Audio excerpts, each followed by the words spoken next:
Thank you, and thank you all very much. You know, as I said earlier today, when, I've been at a number of hearings in my district over the past couple of months where we've heard an outpouring of the pain and anxiety that people feel. And I have come away feeling that actually we have a once-in-a-generation opportunity right now to talk seriously and compassionately with one another about the biases, about the history, which is a tragic history in this country, of how we dealt with our immigrant population, our African-American population, and find ways together to create the culture change that, in addition to laws, because I think they feed in together. You can, in fact, legislate morality if you legislate conditions under which people have to behave morally. So we're searching for the ways in which we can do that together. And I, appreciate everybody's comments very much. I do have a question for Ms. Huffman, which is the early warning system. Because again, as we also have heard at different times today, you can have an entire police department or unit or whatever absolutely have trust, community trust eroded to nothing by a few outliers who may be, for a variety of reasons, people who shouldn't have chosen law enforcement as a profession. And I understand that you have a proposal from the NAACP about how we can look at that in a more systemic way and figure out not to have that happen. And I'm wondering if you could talk about it. I wish I could take credit for that great idea, but I got it from our Highway Patrol Commissioner when we queried him on how he handled the Lady of the Peanut case, that somehow he was able to manage and not have blown up. And he was very straightforward. He says that he has an early warning system. What he does is if he gets a certain amount of complaints about a particular officer's behavior, that officer then comes under evaluation. He makes a decision whether to take that person off the street and put them behind the desk and to get additional counseling and help for that person and to try to prevent a major situation, a killing or something. Yeah. And he indicated that he has this system himself and that he wished all law enforcement had it, and he is willing to share it with us at the time when we're going through legislation. So that came from our commissioner, our Highway Patrol Commissioner. Thank you. Thank you. I think I'm certainly interested in it, and I'm sure other people here are as well. Certainly, if you have legislation, it might be a little bit late this year, but whatever you have, you're welcome to bring to my office, and if we can't get to it this year, over the summer and fall, we could work on it and hopefully get something, but I would take anything you would bring in very seriously. Thank you. Because the moment is right, everybody cares about this. We all know that even if you saw the Grammys last night, that, Black matters, Black lives matter, hands are up. So this is the moment. If we could ever make change, it's going to be maybe this year, maybe next year. So we took our proposal to our Black Caucus chair because when we were going to put in particular pieces of legislation and then run around try to get you to author them, we realized there was so much interest over here that all we had to do is give him our program and then find out who's carrying the legislation. So we really didn't shop like we normally do and get turned down like we normally do. We gave it to Reggie so he could get the turn downs so we wouldn't have to get them individually. But actually we don't expect that this year because we know that the time is right. And there are some other things I didn't mention, like needing to make sure that every single incident of killing that happens is reported to another level. Yes. So we can just get a comprehensive look of what is going on across the state. And then you might want an inspector general. You know, there was one who testified down in LA who claims he had great authority to get things done within the system, to make sure that a lot of things happen or prevented. And so that might be another proposal that we could look at. But there are some things that I believe, like you said, you can't culturally legislate, but you can make things illegal. And behavior changes fast when there's a law. I think that's right. I still have a You couple still- more comments. Oh, well, I had a few too, but you, Oh, I'd let you yeah, go. No, sorry, you go first. I simply wanted to ask our other two witnesses, do you have specific recommendations for what law enforcement could do in a community like Fresno to help you in your work and to build those positive partnerships? And then I would say exactly the same thing about how do we make the Trust Act work better? Well, we lifted up already around CalGRIP, and we talked about that trickling down to local. So you just mean more grants? Because they're a generalized grant category, or is there a specific kind of CalGRIP? I'm not sure. I'd have to go into Program. the specifics, look at the specifics of that. I know one of my colleagues in the back could answer that question much more efficiently Okay. than I can. But I would also lift up the second more important piece for me would be the implicit bias training that has taken place in Oakland. That could be something that could be very useful in Fresno in terms of all officers going through once a year round training on implicit bias. Thank you.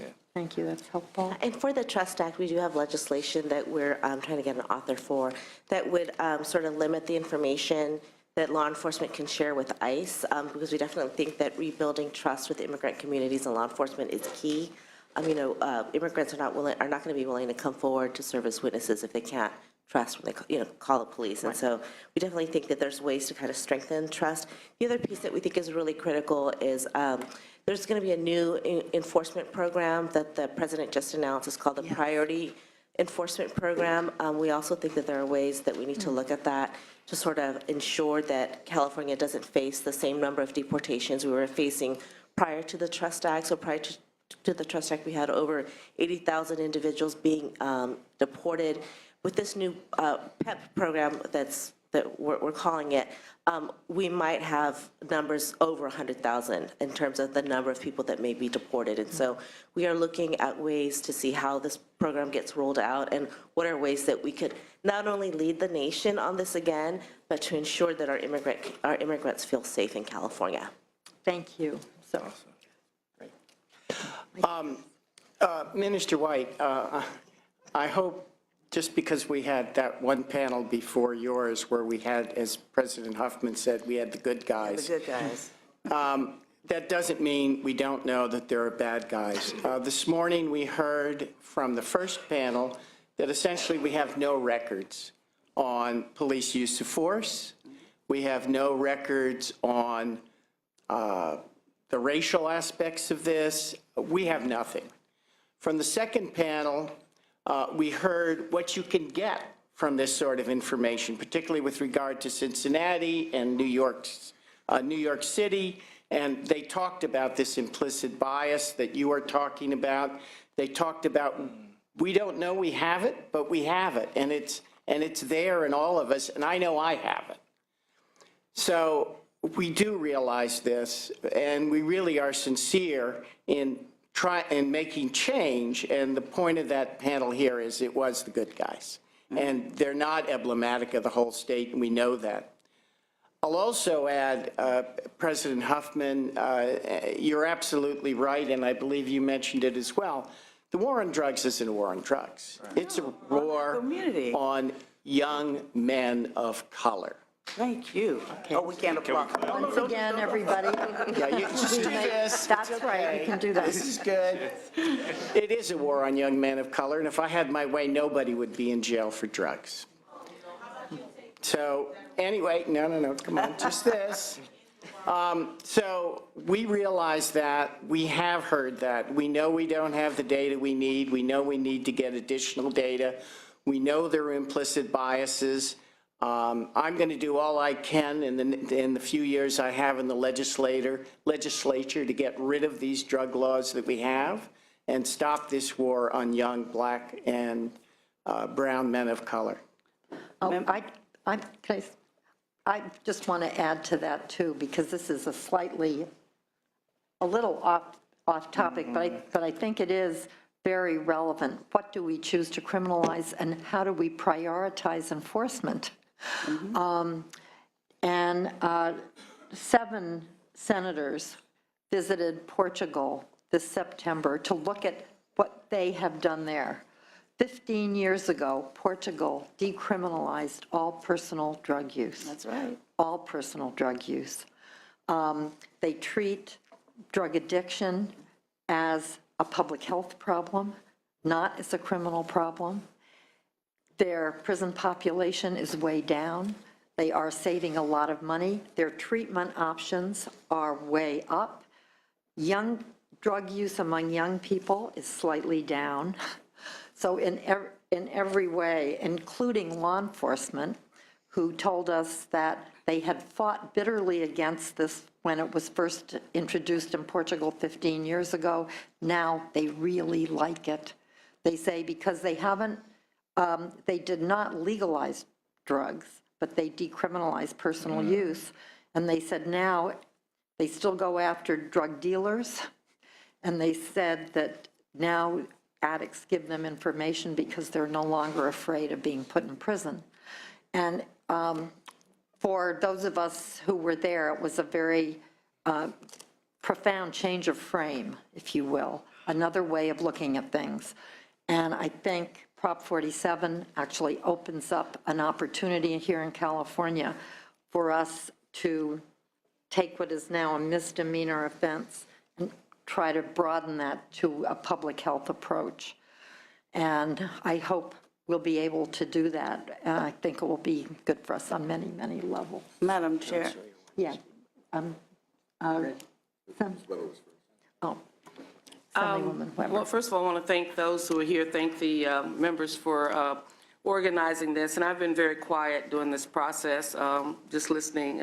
Like most of you, I've been to so many of these hearings before. I'm probably overloaded with information, much more than I'd probably need to have. But let me just simply say that I think there's a lot of things we can do, and I think we must do. I mean, I think when we say this is a unique opportunity, it really is. The question is whether or not, as a legislature, we have the courage to do it. You know, we can say that the bills are coming late, but I've been to so many gut and men experiences around here that I know that there's never anything called a late bill that you really want. So that's number one. Where there's a will, there's always a way up in here, you know. So I'm not going to hide behind deadlines and things like that, because I know everybody's got all these spot bills and everything else they can do a whole lot of magic with if we choose to. I think it is critical, though, that we do look carefully at what the judge has told us, Judge Corbett, who was here, because it was very clear that probably of all the persons we've had come, she's had probably the greatest amount of experience that gives her inside and outside information about and working with communities about these things that need to be done, that can easily be done by us in this body to basically standardize policing across the state. People want to have this county by county experience, but most of us don't live county by county. You know, I get out and go driving to meetings, and I drive to 3 or 4 different police department jurisdictions, and all in my district. You know, I've got 3 or 4 different police departments. I can't afford to have every police department with a different policy on policing and expect me or even my residents to know what I'm supposed to do every time I cross from LA, from San Diego to La Mesa to Lemon Grove to National City. I can't figure out, you know, well, is this the time that they can film me with the camera, without a camera? Do they have to notify me of this and not notify me of that? There has to be, as she's pointed out, some standardized policing across the state in terms of policies in order to protect the citizens of California. That's number one. Even though we talk about drugs, the reality is it's really about race. We can talk it bias, you can call it anything you want to call it, but it's really racial. And we have to deal with that, because even if we get rid of drugs, there will still be some biases about enforcement, period. Walking down the street, do you look safe, not safe? Do you have a gun? Did you not have a gun? I mean, those are the things that we have to really get to in terms of making it inconvenient for people to engage in the practice of profiling, simply because if they have to report all of their incidents and their conflicts and those kinds of things, then it becomes, at least it becomes to their level of consciousness, oh my God, look what I did. I've arrested this many people, and all of a sudden, look, my whole list is these kind of folks versus these kind of folks. And so I think at some point, we have to deal with that issue, that regardless of whether drugs are legal or not or whatever, that's just one other method that's going to be used, but there'll be another method found. And so it really is important that we really get to the core issue and not just start Band-Aid patching up stuff here and there, because if so, we'll find ourselves in the same condition, because as the situations change, people find different things to do. Some of you may have heard this thing called lemon drop in San Diego, which is, I don't know if you've heard about it, where they're arresting people before they commit crimes in order to prevent them from committing crimes. And it had to do with folks coming out of realignment, and the police department discovered that most of them rode the trolley in this little city of mine called Lemon Grove. So they get on the bus in Lemon Grove, and they go through the trolley, seeing if you have a ticket. Now, normally we have lots of little trolley police, and they give you a little ticket you got to pay for if you didn't have your little ticket. Well, if you don't have it, they take you off the bus, sit you on the curb. So you look out, and there's all these black and brown folks sitting on the curb, and they're going through them running checks to see if they have been released on realignment. And if they have, then they put them back in jail, because they said if they're basically violating the law, or if they have any kind of paraphernalia on them without justification, without even thinking, then they arrest them again, because then that will prevent them from doing crime. And so I never heard of being arrested before you actually commit a crime in order not to commit a crime, but this is what is happening. And it's publicly known. This is because of public safety. We want to protect the public. This was in one of our recent newspapers, and so it was verified in the whole bit. So it really is a challenge to constantly talk about over-policing, the suspicions and the things that occur, and then the impact it has on people's lives when you get caught up in this system, because then it promotes all kinds of other things, loss of job, loss of this, loss of that, and then you begin that spiral, that downward spiral. So I think it is critical. We've gotten some recommendations here. We've got some bills already out that will be coming forward. I'm hoping members will carefully look at it, that we won't get caught up in the individual jurisdiction story, that every police department needs to make its own decision about how it's going to police people and all those kinds of things. That's really a cop-out. Or we could say, well, one person got it right and the rest of them didn't. That's not acceptable in California, to have all these different things going on. And we notice that, and because all of us live in California, not just in a little area where we happen to drive or walk occasionally. We live in California. So I'm optimistic that maybe we will do something significant. But if you're like me, you're kind of tired because you've heard these stories before. And you've met the good people. I know all the good people in San Diego Police. I know all the good ones, from the chief of police down to the community people that are really good people. And somehow or another, they're not the ones who are stopping our kids on the street and who are putting them on gang lists. Right. And when they're not even gang members. I've had my son put on there and had to get him off, because I don't know even how that happened. And those kinds of things, and constantly being stopped and stopped and stopped. And so it really is a situation, sometimes we look at it, and if you are African American and Latino in this country, it is not the most happy experience when you look in your rearview mirror and you see the lights. No. And it's not, and you looking and seeing, you're driving within the speed limit, there's nothing wrong with your car, and you're thinking, oh my God, what now? And you know it's gonna be an experience where they're gonna take you out your car, sit you on the curb. You see this every day up and down our community, people sitting on curbs, police going through every seat, everything, looking for what? I mean, no notice that there's been a crime in the area. And eventually they'll stand the kids up and talk to them and then put them back in their car. You know, after the humiliation of all their friends driving down the street, seeing them sitting on the curb. So this is really an ugly situation. My son used to hate him. Every time he went to university, they would stop him, and only to discover that his car was registered to one of the most famous professors on the campus, Shirley Weber. And that would then send everybody in a tizzy. But, you know, it's that kind of thing. They would sit him on the curb, and he'd be embarrassed, sitting there on the curb, and all the college students walking by, he and his other black guy, and they're going through my car, my truck, looking for stuff, only to discover it's my car. And he hadn't done anything. He was coming out of the exercise room. So, and it happened so much he stopped going. He just didn't decide he wouldn't exercise up there anymore. So it's that kind of thing that you live with. And it's the kind of thing that our kids should not have to live with. And I think that's the key that's there. They should not have to live their lives with this level of anxiety. Because the reality is, if it happens to you enough, you're going to blow up one time. You're going to get mad. And then we're going to talk about these angry black men in America. You know, James Baldwin says, and I say it all the time to folks, that James Baldwin told us that a black man who lives in America who is conscious of his blackness is in a constant state of rage. And that most of those who learn to survive have what we call a condition of control rage. Right.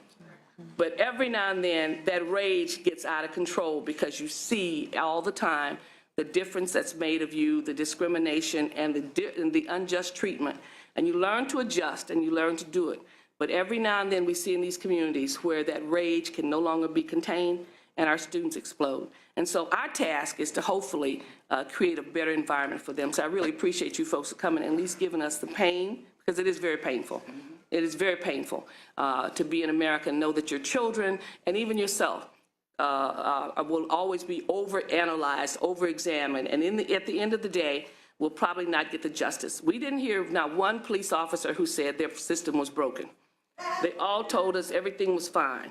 You know, LAPD said they were great, you know, that kind of stuff and all that kind of thing. Okay. And I know that. I used to live in LA, see, and I know they train on that. So, when we listened to everybody had it down pat. They were good. It's not only you, but at our retreat last week, everybody was wonderful. Just absolutely wonderful, just having a love fest going on.